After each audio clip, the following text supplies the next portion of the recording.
സർവമായയ്ക്ക് ശേഷം ഒരു പ്രതിച്ഛായ മാറിയിരിക്കൂല്ലേ എന്ന് തോന്നുന്നു. പെട്ടെന്ന് ഷറഫ് സീരിയസ് ആയിട്ട് ഡയലോഗുകൾ ഇങ്ങനെ കടി ഡയലോഗ്സ് പറയുമ്പോൾ എനിക്ക് ചിരി വരും. കാരണം നമ്മൾ ഷറഫിനെ ആണല്ലോ കാണുന്നത്. ഷറഫ് ഇനി ഇങ്ങനെയൊക്കെ പറയണേ.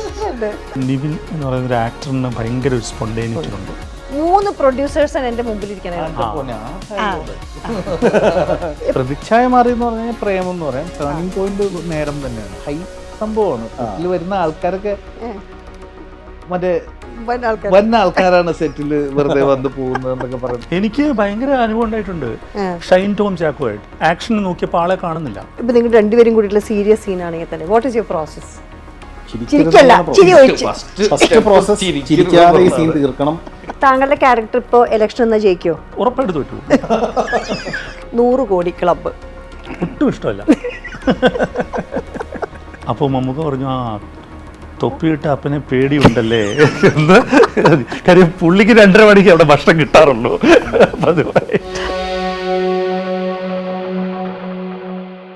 അങ്ങനെ എല്ലാവരും ഒരുമിച്ച് കണ്ടു ബോധിച്ചു. എന്തായാലും നിവിൻ, ഈ സർവമായയ്ക്ക് ശേഷം ഒരു പ്രതിച്ഛായ മാറിയിരിക്കൂല്ലേ എന്ന് തോന്നുന്നു. പ്രതിച്ഛായ എന്ന് പറയുന്ന ഒരു സിനിമ എഴുതാനിരിക്കുമ്പോൾ ആദ്യം ഉണ്ടായൊരു സ്പാർക്ക് എന്താണ്? ഇസ് ഇറ്റ് പൊളിറ്റിക്കലാണ്, പൊളിറ്റിക്കൽ ത്രില്ലർ എന്നാണ് എനിക്ക് തോന്നിയത്. പക്ഷേ അല്ല, അതൊരു പൊളിറ്റിക്കൽ ത്രില്ലർ എന്ന് ഞാൻ വിളിക്കില്ല അതിനെ. കാരണം രാഷ്ട്രീയം ഇതിൻ്റെ സിനിമയുടെ ഒരു പശ്ചാത്തലം മാത്രമാണ്. ഇത് ഒരു ഇമോഷണൽ ഡ്രാമയാണ്. അച്ഛനും മകനും തമ്മിലുള്ള റിലേഷൻ, നായകനും പ്രതിനായകനും തമ്മിലുള്ള റിലേഷൻ, പാർട്ട്നേഴ്സ് തമ്മിലുള്ള റിലേഷൻ, അമ്മയും മക്കളും തമ്മിലുള്ള, അങ്ങനെ പല ലേയേഴ്സുള്ള ഒരു ബന്ധങ്ങളുടെ കഥയാണ് ബേസിക്കലി പ്രതിച്ഛായ എന്ന് പറയുന്നത്. പക്ഷേ രാഷ്ട്രീയം തീർച്ചയായിട്ടും അതിൻ്റെ ഒരു പശ്ചാത്തലമാണ്. ഇതിൻ്റെ സ്പാർക്ക് എന്താണെന്ന് ചോദിച്ചാൽ, നമ്മുടെ ജനഗണമനയൊക്കെ എഴുതിയ ഷാരിസ് മുഹമ്മദ് വന്ന എൻ്റെ അടുത്തൊരു കഥ പറഞ്ഞു. ആ കഥ കേട്ട ശേഷം ഞാൻ അയാളോട് 2 ദിവസം കഴിഞ്ഞ് നമുക്ക് ഇരിക്കാം എന്ന് പറഞ്ഞു. അങ്ങനെ 2 ദിവസം കഴിഞ്ഞിട്ട് ഞാൻ അയാളോട് പറഞ്ഞു, എനിക്ക് അതിനകത്തെ ഒരു മൊമെൻറ്റ് ഭയങ്കരമായിട്ട് ഇഷ്ടപ്പെട്ടു.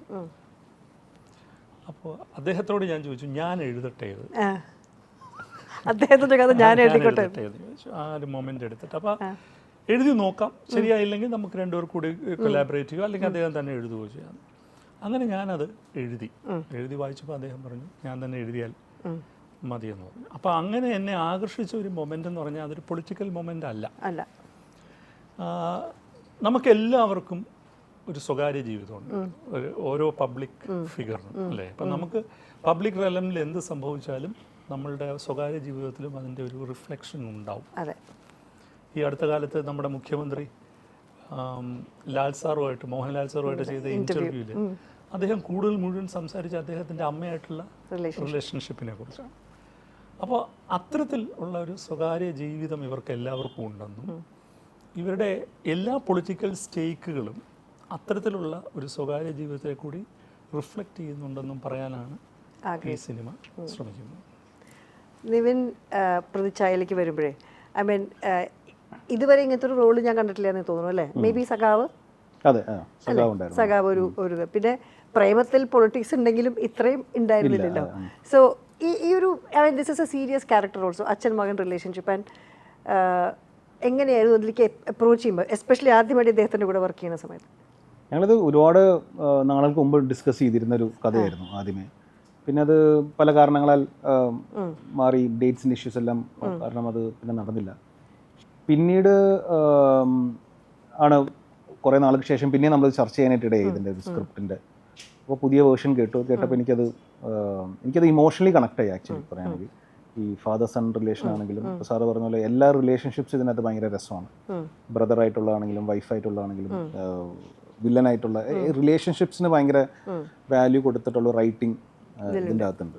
ഇനി സിനിമ പറയുന്ന കാര്യവും ഭയങ്കര ഇമ്പോർട്ടൻ്റ് ആണ്. പ്രതിച്ഛായ എന്ന് പറയുന്നത് അത് എല്ലാവർക്കും ഒരു ഇമേജ് ആണല്ലോ, ഒരു ഇമേജ് ബിൽഡിംഗ് ആണല്ലോ. അപ്പോൾ അതിന് കോട്ടം തട്ടുമ്പോൾ നമ്മൾ ചിന്തിക്കുക അവരെ മാത്രമേ ആയിരിക്കും അത് എഫക്റ്റ് ചെയ്യാന്നുള്ളതാണ്. പക്ഷെ അവരുടെ ഫാമിലി, മക്കളുണ്ട്, കൊച്ചുമക്കളുണ്ട്, അല്ലെങ്കിൽ ഭാര്യയുണ്ട്, എല്ലാവരെയും പല രീതിയിലാണ് ഇത് ഫാമിലി ഡൈനാമിക്സിൽ എഫക്റ്റ് ചെയ്യുന്നത്, പല രീതിയിലാണ്. ആക്ച്വലി ഇത് അതിനെക്കുറിച്ചാണ് ഈ സിനിമ പറയുന്നത്, അതിനെക്കുറിച്ചാണ്. വെരി കറന്റ് ഇപ്പോഴത്തെ അവസ്ഥയിൽ വളരെ റിലവൻ്റ് ആയിട്ടുള്ള ടോപ്പിക്കാണെന്നാണ് ഞാൻ വിശ്വസിക്കുന്നത്. ഷറഫുദ്ദീനെ, പടക്കളത്തിൽ നിന്നും പ്രതിച്ഛായ മാറിയിട്ടുണ്ടായിരുന്നു, right? You had a fabulous job. അന്നേ ഞാൻ പറഞ്ഞു ഇതിലേക്ക് എത്തുമ്പോൾ ഇതൊരു ഡിഫറെൻറ്റ് കൈൻഡ് ഓഫ് എ കോണ്ടെക്സ്റ്റുള്ള ഒരു സിനിമയാണല്ലോ. ഇതിൽ എനിക്കറിയാം നിങ്ങൾ രണ്ടുപേരും തമ്മിലുള്ള സീരിയസ് ആയിട്ടുള്ള കുറേ സീൻസ് ഉണ്ടെന്ന് എനിക്കറിയാം. അപ്പോൾ എങ്ങനെയായിരുന്നു ഇത്രയും തമാശയിൽ നിങ്ങൾ രണ്ടുപേരും കൂടി നിൽക്കുമ്പോൾ ഈ ഒരു സിനിമയിൽ how do you manage that ആ ഒരു വില്ലനസ്? താങ്കൾക്ക് വില്ലനാവാനൊന്നും പറ്റില്ല എന്ന് എനിക്ക് തോന്നുന്നു. താങ്കൾ എപ്പോഴും നായകനായിട്ട് ഞാൻ കണ്ടിട്ടുള്ളൂ. അല്ല ഞങ്ങൾ ഭയങ്കര മറ്റേ ആദ്യമായിട്ട് കണ്ട പോലത്തെ അല്ലെങ്കിൽ അങ്ങനത്തെ ഒരു അവസ്ഥയിലാണ് ഞങ്ങൾ അങ്ങോട്ടും ഇങ്ങോട്ടും എപ്പോഴും. ഞാൻ ഇന്നലെ രാത്രി വന്നത് ഈ മൂഡിലാണ് ഞങ്ങൾ പോയത്. കാരണം ഇത് ഈ മൂഡ് ബ്രേക്ക് ആയാൽ ഇവരുടെ ഇത് എനിക്കായിരുന്നു വലിയ പ്രശ്നം. കാരണം എന്താ ഷോട്ടിനിടയിൽ മുഴുവൻ ഇവർ ചിരിക്കുകയാണ് സംസാരിച്ച്. അത് ഷറഫിന് എന്തെങ്കിലും ഒരു ചെറിയ പ്രശ്നം പറ്റിയാൽ അപ്പോഴും ഇയാൾ ചിരിച്ചു കൊടുക്കും. നിവിൻ ചിരിച്ചു തുടങ്ങിയാൽ പിന്നെ ചിരിക്കും. അപ്പം അങ്ങനെ പല ടേക്കുകൾ, അതും വളരെ സീരിയസ് ആയിട്ടുള്ള ഡയലോഗ് വേറെ. ഭയങ്കര കൂളാണ് സെറ്റിൽ. അപ്പൊ അതുകൊണ്ട് അങ്ങനെ ഉണ്ടല്ല. പക്ഷെ അതൊരു നമുക്ക് പ്രാക്ടിക്കലി ഒരു ബുദ്ധിമുട്ട് വരുമല്ലോ, ആ ഒരു ടേക്ക് പോവല്ലോ. അപ്പൊ പക്ഷെ ഞാൻ പറഞ്ഞില്ലേ ഞാൻ ഇവന്റെ കൂടെ അങ്ങനെ ചെയ്തിട്ടില്ല. സീരിയസ് ആയിട്ടുള്ള ഡയലോഗ് അടികളൊന്നുമില്ല. ഞങ്ങളും പൊതുവെ അങ്ങനെ സംസാരിക്കാറുമില്ല. അപ്പൊ അതൊരുമാതിരി വേറൊരു വേൾഡിലാണ് ഞങ്ങൾ പെട്ടത് എന്നുള്ളൊരു സ്ഥലം ഉണ്ടായിരുന്നു. പെട്ടെന്ന് ഷറഫ് സീരിയസ് ആയിട്ട് ഡയലോഗുകൾ ഇങ്ങനെ കടി കെട്ടി ഡയലോഗ്സ് പറയുമ്പോൾ എനിക്ക് ചിരി വരും. കാരണം നമ്മൾ ഷറഫിനെ ആണല്ലോ കാണുന്നത്. ഷറഫെ നീ ഇങ്ങനെയൊക്കെ പറയണേ. അപ്പൊ എങ്ങനെ കൺട്രോൾ ചെയ്തു തീർക്കണല്ലോ ഒരു സീൻ. അതെ, മുഖത്ത് നോക്കാതെ അഭിനയിക്കാന്നുള്ള. ഞാൻ ഇടയ്ക്ക് അവന്റെ നെറ്റിൽ നോക്കിയിട്ടാണ് ലാസ്റ്റ് ക്ലൈമാക്സ് ഡയലോഗിൽ ഞാൻ അവന്റെ മുഖത്തേക്ക് നോക്കിയില്ല. കാരണം അത് ഭയങ്കര ഇമ്പോർട്ടന്റ്. അതിന്റെ തൊട്ട് ഇയാള് ഡയലോഗൊക്കെ കാണാൻ പഠിച്ച നല്ല പ്രിപ്പറേഷൻ ആക്ട് ചെയ്യുന്ന ഒരാളാണ്. നിവിൻ അങ്ങനെയല്ല. അപ്പോൾ എനിക്ക് ഈ എൻ്റെ ഇതിൽ ഇവർക്ക് മൈക്കുണ്ട്, എനിക്ക് ഹെഡ്ഫോൺ സെറ്റ് ഉണ്ട്. അപ്പോൾ എനിക്ക് കേൾക്കാം ഇവരുടെ കോൺവെർസേഷൻ. അപ്പോൾ ഒരിക്കലും ഞാൻ കേൾക്കുന്നുണ്ട് നിവിൻ ഈ ഷറഫിനോട് പറയുന്നത്, നീ എന്തിനാ ഇങ്ങനെ ഡയലോഗൊക്കെ കാണാൻ പഠിച്ച് ഇത്രയും ബുദ്ധിമുട്ടണേ, പ്രോംപ്റ്റിങ് എടുക്കടാ, എന്നെ പോലെ എടുക്കുക. ഒരാള് നേരെ സമ്മതിക്കൂലല്ലേ? അല്ല, അത് പ്രോംപ്റ്റിങ് ഒരു ഒരു ഒരു രീതി ഓഫ് ആക്ടിങ് ആണ്. അതല്ലാതെ അതില് പ്രശ്നമില്ല. ഞാൻ പറഞ്ഞത് അപ്പോൾ എന്താ പറയാ, പക്ഷെ ഞാനാ പഠിക്കാനെടുക്കുന്ന സമയം അല്ലെങ്കിൽ അത് ഞാനായിരിക്കും തെറ്റിക്കുന്നത്. അതുകൊണ്ട് തന്നെ മനസ്സിലായോ? അപ്പം എന്റെ ഭാഗത്തു നിന്നായിരിക്കും കൂടുതൽ മിസ്റ്റേക്ക് ടേക്കിൽ നടക്കുന്നത്. അതിന്റെ പ്രോബ്ലമാണ് അങ്ങനെ ചർച്ച ചെയ്തത്. അത് ഫ്രണ്ട്ലി ആയിട്ട് ഒരു അഡ്വൈസർ, ഇടാകുമ്പോൾ കുഴപ്പമില്ല, നീ ധൈര്യമായിട്ട് പോക്കോ എന്ന് പറയുന്നത് ആ സാധനം തന്നെയാണ്. അല്ലാണ്ട് ഭയങ്കര സീരിയസ് ആയിട്ട് അഡ്വൈസ് അല്ല. പക്ഷെ അറ്റ് ദ എൻഡ് നിങ്ങൾ സിനിമ കണ്ടിട്ടുണ്ടാവുമല്ലോ, ഇതെല്ലാം മാറ്റി വെച്ച് ഇതിൽ ഒരു വ്യത്യാസമായിട്ട് ഷറഫിന് തോന്നിയത് എന്താണ് അവനെ കുറിച്ച് ഈ ഒരു ഇതിൽ? ഈ സിനിമയല്ലോ ഇതുവരെ ചെയ്യാത്തൊരു സാധനമല്ലേ? അതെ അതെ അതെ. ഞാൻ ഈ സിനിമയുടെ ഈ ക്യാരക്ടറിന്റെ കാര്യം ഞാനിങ്ങനെ നിവിനായിട്ട് സാർ പടം ചെയ്യുന്നുണ്ടെന്ന് ഇങ്ങനെ അറിഞ്ഞു. അപ്പം വളരെ സ്വാഭാവികമായിട്ട് ഞാൻ സാറ് ഇതുപോലെ അടുത്തടുത്ത് വന്നിരിക്കുന്ന ഒരു സാഹചര്യം ഒരു ഇവന്റിൽ ഉണ്ടാവുകയും ഞാനിങ്ങനെ എന്താ പറയാ വിശേഷം ചോദിച്ച കൂട്ടത്തില് പുതിയ സിനിമയില് നിവിന്റെ വില്ലനൊക്കെ ആയിട്ട് ഞാൻ പറ്റുന്നുണ്ടെങ്കിൽ നോക്കാട്ടോ, ഞാൻ നോക്കാട്ടോ എന്ന് ഞാൻ പറഞ്ഞു. സാറ് പക്ഷെ ഞാനതൊരു ഒരു സാറായിട്ട് ഒരു ഐസ് ബ്രേക്കിംഗ് എന്ന് പറയുമ്പോൾ ഒരു മൊമെന്റ് ഒന്ന് ഇത് ചെയ്ത. പക്ഷെ സാറ് എന്നെ വിളിച്ചു വൈകിട്ട് വിളിച്ച് പിറ്റേ ദിവസം ഞാൻ പോയി കഥ കിട്ടും ഡൺ സെറ്റ്. കണ്ട നീ അങ്ങനെ എപ്പോഴും ചെയ്തിട്ടുണ്ടോ? ഒരു ഇവന്റിൽ ഇരുന്നാലും ഞാനൊരു സിനിമയിൽ എനിക്ക് ഇങ്ങനെ ഒരു അങ്ങനെ പറഞ്ഞിട്ടുണ്ടോ എവിടെയെങ്കിലും ജീവിതത്തിൽ? അങ്ങനെ സിനിമ നമുക്ക് ഒരുമിച്ച് ചെയ്യേണ്ടതെന്ന് ചോദിച്ചിട്ടുണ്ടാവില്ല. അതെ, ദിസ് ഈസ് സംതിങ്. താങ്കൾക്കൊരു അത്ഭുതമായില്ലേ ഇത് എന്ത് പറ്റി, ഇത് പെട്ടെന്നായില്ലോ എന്ന്? എന്നെ സംബന്ധിച്ചിടത്തോളം ഇവരുടെ കോമ്പിനേഷൻ കണ്ടിരിക്കുന്നതിൽ വളരെ വ്യത്യസ്തമായിട്ടുള്ള ഒരു കോമ്പിനേഷൻ എനിക്കിതിൽ വർക്ക് ചെയ്യാൻ പറ്റുന്ന ഒരു അവസരമാണ് കിട്ടുന്നത്. ഇവർ ഇതുവരെ ചെയ്തിട്ടുള്ള കാര്യമേ അല്ലല്ലോ ചെയ്യുന്നത്. പിന്നെ ഇതിപ്പോൾ എന്താണ്, നമ്മളൊരു സിനിമ ചെയ്ത് അതിൻ്റെ ഒരു പ്രൊമോഷണൽ ആക്ടിവിറ്റീനിടയിൽ അഭിനയിച്ചവരെ കുറിച്ച് നല്ലതൊരു സംവിധാനം പറയുക എന്ന് പറയുന്നത് ഒരു പ്രൊമോഷണൽ ആക്ടിവിറ്റി ആയിട്ടൊക്കെ തോന്നാം. പക്ഷെ അതൊക്കെ മാറ്റിവെച്ചാലും ഇവർ രണ്ടുപേരും രണ്ട് തരത്തിലുള്ള വളരെ നല്ല ആക്ടേഴ്സാണ്. ഞാനും ഇവരുടെ കൂടെയൊക്കെ ആദ്യമായിട്ടല്ലേ വർക്ക് ചെയ്യുന്നത്. അപ്പം രണ്ടുപേർക്കും രണ്ടുപേരുടേതായ ഒരു ക്വാളിറ്റി ഉണ്ട്, സ്ട്രെങ്ത് ഉണ്ട്. രണ്ടുപേർക്കും രണ്ടുപേരുടേതായ ഒരു പ്രിപ്പറേഷൻ ഉണ്ട്. അപ്പം ഷറഫിന് ഇതിന് ആദ്യം മുതലേ ഷറഫിൻ്റെ ക്യാരക്ടറിന് കൊടുക്കേണ്ട ചില ന്യൂവാൻസസ് ഉണ്ട്. അത് ആദ്യം മുതലേ നമ്മൾ ഓരോ ഷോട്ടിലും അത് വരുമ്പോൾ അയാളത് ബിൽഡ് ചെയ്ത് വരുന്ന ഒരു സംഗതി, അത് കീപ്പ് ചെയ്യുക എന്ന് പറയുന്നത് വളരെ ഇമ്പോർട്ടൻ്റ് ആയിട്ടുള്ള കാര്യം. അതെ, എത്രയോ ചിലപ്പോൾ ഒരു ബ്രേക്കിന് ശേഷമായിരിക്കും നിങ്ങൾ വന്ന് വേറൊരു സീക്വൻസ് ചെയ്യുന്നത്, അതൊക്കെ ചെയ്യുന്നുണ്ട്. പിന്നെ നിവിന് എന്നെ സംബന്ധിച്ചിടത്തോളം ഞാനത് എൻ്റെ ലോഞ്ചിൻ്റെ സമയത്ത് പറഞ്ഞാണ്, അയാൾക്ക് വലിയ പ്രിപ്പറേഷൻ ഉള്ളതായിട്ട് നമുക്ക് തോന്നില്ല. ഡയലോഗ് അങ്ങനെയൊന്നും പഠിക്കില്ല. പക്ഷെ ടേക്കിൽ തീർച്ചയായിട്ടും നിവിൻ എന്ന് പറയുന്ന ഒരു ആക്ടറിന് ഭയങ്കര ഒരു സ്പോണ്ടേനിറ്റി ഉണ്ട്. അത് ഒരു ഗിഫ്റ്റഡ് ആക്ടർക്ക് മാത്രം കിട്ടുന്ന സംഗതിയാണ്. അത് കിട്ടിയിട്ടുണ്ട് നിവിൻ. അതിലൊക്കെ എനിക്ക് വലിയ സന്തോഷമുണ്ട്. കാരണം എനിക്കും വലിയ ലേണിംഗ് എക്സ്പീരിയൻസ് ആണ് ഇവരെ പോലുള്ളവരുടെ കൂടെ. ആദ്യമായിട്ടാണ് ഈ ഇങ്ങനത്തെ ഒരു കോമ്പിനേഷൻ അല്ലേ. നേരത്തെ ആസിഫിന്റെ കൂടെ ഒക്കെ ഞാൻ വർക്ക് ചെയ്തിട്ടുണ്ട്. പക്ഷേ എന്നാലും ഇവരെയൊക്കെ കൂടെ വർക്ക് ചെയ്യുമ്പോൾ നമുക്കും എനർജിയാണ് അത് വരുന്നത്.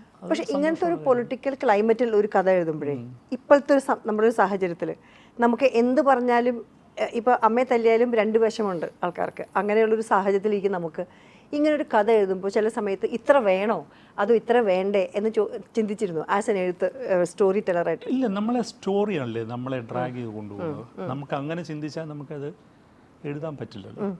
നമുക്കൊരു വിഷയത്തിലേക്ക് അങ്ങനെ നമ്മൾ അതിൻ്റെ കൂടെ ആ ഡ്രിഫ്റ്റിൽ പോവുക എന്നുള്ളതാണ്. ഇപ്പോൾ നിങ്ങൾ പറഞ്ഞ പോലെ അമ്മയെ തല്ലിയാൽ 2 വർഷം ഉണ്ടെന്നിരിക്കേ നമ്മൾ അതിൻ്റെ വഴിക്ക് വിടുകയല്ലേ നല്ലത്. നമുക്ക് വേറൊന്നും ചെയ്യാൻ പറ്റില്ലല്ലോ. പിന്നെ അത്തരം കാര്യങ്ങളെക്കുറിച്ച് നമ്മൾ വലുതായിട്ട് ബോധർ ചെയ്യേണ്ടതെന്നാണ് എനിക്ക് തോന്നുന്നത്. നമുക്ക് പറയാനുള്ള കാര്യങ്ങൾ പറയുക, ബാക്കി ഉള്ളവർക്ക് പറയാനുള്ളത് അവർ പറയട്ടെ.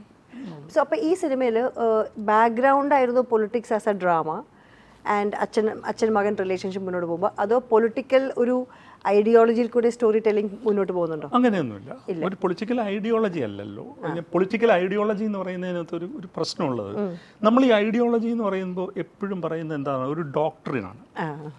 അതിനെക്കുറിച്ചാണല്ലോ നമ്മൾ പറയുന്നത്. പക്ഷെ ഐഡിയോളജി എന്ന് പറയുന്നത് അതിനേക്കാൾ അപ്പുറം പോകുന്ന ഒരു അർത്ഥവും കൂടി ഐഡിയോളജിക്കുണ്ട് അല്ലേ. ഒരു കുടുംബത്തിനകത്ത് ഒരു മകൻ എങ്ങനെ ബിഹേവ് ചെയ്യണം, ഭാര്യ ഭർത്താവിനോട് എങ്ങനെ ബിഹേവ് ചെയ്യണം എന്നൊക്കെ പറയുന്നത് പ്രീ ഡിറ്റർമിൻഡ് ആയിട്ടുള്ള ആശയമാണ്. അതിനൊക്കെ നമുക്ക് ഐഡിയോളജി എന്ന് വേണമെങ്കിൽ വിളിക്കാം. ആ രീതിയിൽ എല്ലാ സിനിമകളും ഐഡിയോളജിക്കലാണെന്നൊക്കെ നമുക്ക് പറയാം. പക്ഷെ ഇതിനകത്ത് ഞാൻ നേരത്തെ പറഞ്ഞ പോലെ അത് ഷാരിസിൻ്റെ ആ നരേഷനിൽ എനിക്ക് കണക്റ്റായ ചില കാര്യങ്ങളുണ്ട്. ഇപ്പോൾ കേരള രാഷ്ട്രീയം കണ്ട ഏറ്റവും ശക്തനായ ലീഡർ എന്ന് പറയുന്നത് ഒരാൾ കെ കരുണാകരൻ. അപ്പോൾ അദ്ദേഹത്തിൻ്റെ അവസാന കാലത്ത് ഡിക്ക് എന്ന് പറഞ്ഞൊരു പാർട്ടി രൂപീകരിച്ചിട്ട് അദ്ദേഹത്തിൻ്റെ എന്ത് സംഭവിച്ചു എന്നുള്ളത് നമുക്കറിയാം എന്ത് സംഭവം. അപ്പോൾ അങ്ങനെ ഉഗ്രപ്രതാപിയായിട്ടുള്ള ഒരു നമ്മുടെ ലീഡർ കരുണാകരൻ അവസാന കാലത്ത് ഒരു ഏകാകിത അനുഭവിച്ചിട്ടുണ്ട്, ഒരു ഒറ്റപ്പെടൽ അനുഭവിച്ചിട്ടുണ്ട്. അതിന് ഞാൻ എൻ്റെ സുഹൃത്തുക്കളും ഒക്കെ സാക്ഷിയായിട്ടുണ്ട്. അപ്പോൾ അങ്ങനെ ഒരു അവസ്ഥ വരുന്ന ഒരു വലിയ നേതാവ്, അപ്പോൾ അദ്ദേഹത്തിൻ്റെ മനസ്സിലേക്കൊന്ന് പോകേണ്ടതും അദ്ദേഹത്തിന് ചുറ്റുപാടും അതെങ്ങനെ അഫക്റ്റ് ചെയ്യണം. ഞാനിതൊരു ഉദാഹരണം പറഞ്ഞു കേട്ടോ. കെ കരുണാകരനായിട്ട് ഇതിനകത്ത് യാതൊരു റെഫറൻസുമില്ല. അത് നമുക്കിപ്പോൾ ഏത് ലീഡറിനെ കേരള ചരിത്രത്തിൽ എടുത്തു നോക്കിയാലും നമുക്കിത് കാണാൻ സാധിക്കും അല്ലേ. നമുക്ക് എത്രയോ നമ്മളുടെ എല്ലാം ഇപ്പോൾ ഈ അടുത്ത കാലത്ത് മരണപ്പെട്ട എല്ലാവരെയും ആവേശം കൊള്ളിച്ചിരുന്ന VS, അദ്ദേഹം എത്രയോ നാൾ കിടപ്പിലായി പൊതുരംഗത്ത് നിന്ന് പോയി. അപ്പോൾ എന്താണ് അവിടെ സംഭവിക്കുന്നതെന്ന് നമുക്ക് അറിയില്ല. കൂടെയുള്ള അദ്ദേഹത്തിൻ്റെ മകനും ഭാര്യയും മകളും ഒക്കെയാണല്ലോ അതുമായിട്ട് കൂടുതൽ ഇൻറ്ററാക്ട് ചെയ്യുന്നത്. അപ്പം ഞാൻ നേരത്തെ പറഞ്ഞ പിണറായി വിജയൻ അദ്ദേഹത്തിൻ്റെ അമ്മയെക്കുറിച്ച് സംസാരിച്ചു. ഉമ്മൻചാണ്ടി സാറിനെ എടുത്തു നോക്കുക. ഉമ്മൻചാണ്ടി സാറ് എപ്പോഴും ജനക്കൂട്ടത്തിന് ഇടയിൽ നിന്നിരുന്നതാണ്. അദ്ദേഹത്തിന് കേരള രാഷ്ട്രീയത്തിലെ അവസാന കാലത്ത് എന്താണ് അദ്ദേഹത്തിന് സംഭവിച്ചു എന്നുള്ളത് നമ്മൾ ആലോചിച്ച് നോക്കുക. അപ്പം അങ്ങനെയുള്ള ഒരു ആലോചന ഇതിനകത്തുണ്ട്, ഈ സിനിമയ്ക്കകത്തുണ്ട്. അതാണ് ഈ സിനിമയെ അതിൻ്റെ പുറകെ മാത്രമാണ് നമ്മൾ പോകുന്നത്. പ്രതിച്ഛായ എന്ന് പേരിടാൻ ആരട്ടെ?